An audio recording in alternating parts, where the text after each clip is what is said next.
Carta de Paulo aos Hebreus, capítulo 7. Melquisedeque era rei de Salém e sacerdote do Deus Altíssimo. Ele se encontrou com Abraão, que voltava de derrotar alguns reis, e o abençoou. Abraão, por sua vez, entregou a ele a 10ª parte do espólio de guerra. O nome Melquisedeque significa rei de justiça e Salém significa paz. Portanto, ele é também o rei da paz. Melquisedeque é mencionado na história sem registro de laços familiares, sem indícios de que teve início ou fim. Nesse sentido, ele é como o Filho de Deus, uma presença sacerdotal grandiosa, dominando todo o cenário. Podemos deduzir que Melquisedeque era alguém muito importante pelo fato de nosso pai Abraão ter dado a ele o dízimo dos despojos. Os sacerdotes, descendentes de Levi, são autorizados a recolher os dízimos do povo, ainda que sejam mais ou menos iguais, sacerdotes e povo, tendo um pai em comum, Abraão.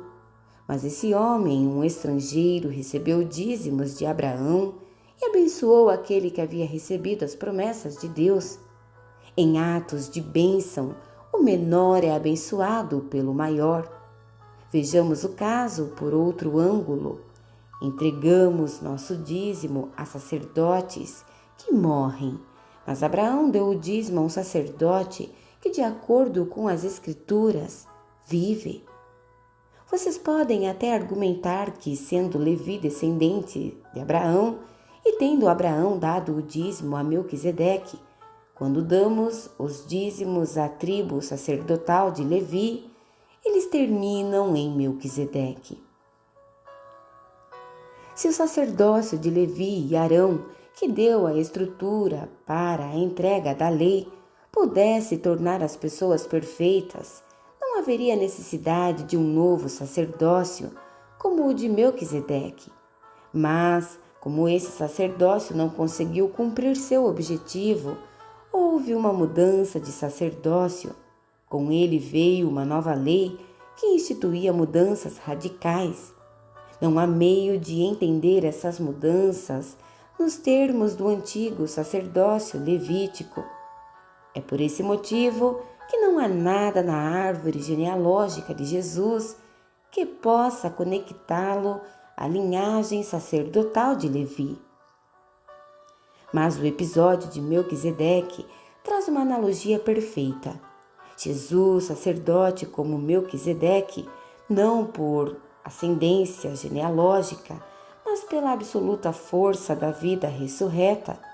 Ele também vive. É sacerdote para sempre na ordem real de Melquisedeque. Os antigos procedimentos, um sistema de mandamentos que nunca funcionou como deveria, foram deixados de lado. A lei não conduziu ninguém à maturidade. Assim, um caminho que funciona, Jesus, que nos leva diretamente à presença de Deus, foi posto em seu lugar. O sacerdócio de Arão perpetuou-se automaticamente de pai para filho, sem confirmação explícita de Deus. Mas Deus interferiu e instituiu esse novo sacerdócio que é permanente e adicionou uma promessa. Deus deu sua palavra, ele não voltará atrás. Tu és o sacerdote permanente. Isso faz de Jesus a garantia de um caminho muito melhor para chegarmos a Deus. Um sistema que realmente funciona. Uma nova aliança. Antigamente havia uma multidão de sacerdotes, pois eles morriam e tinham de ser substituídos. Mas o sacerdócio de Jesus é permanente.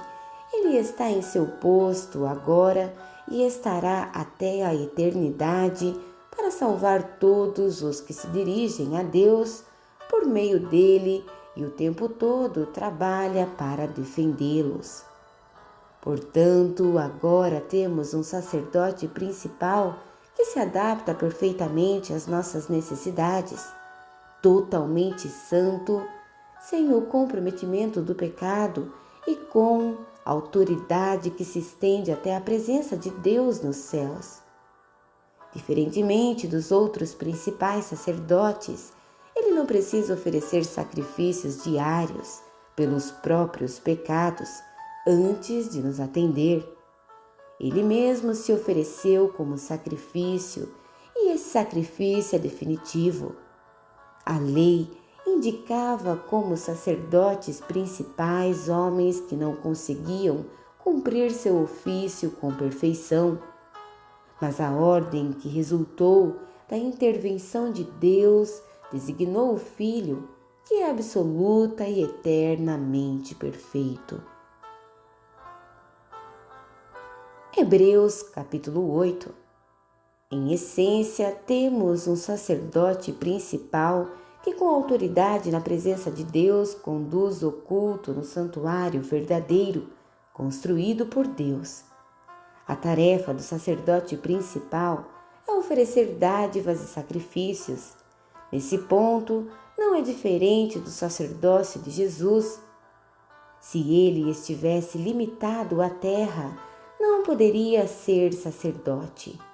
Não precisaríamos dele, pois há um grande número de sacerdotes que podem oferecer as dádivas prescritas na lei.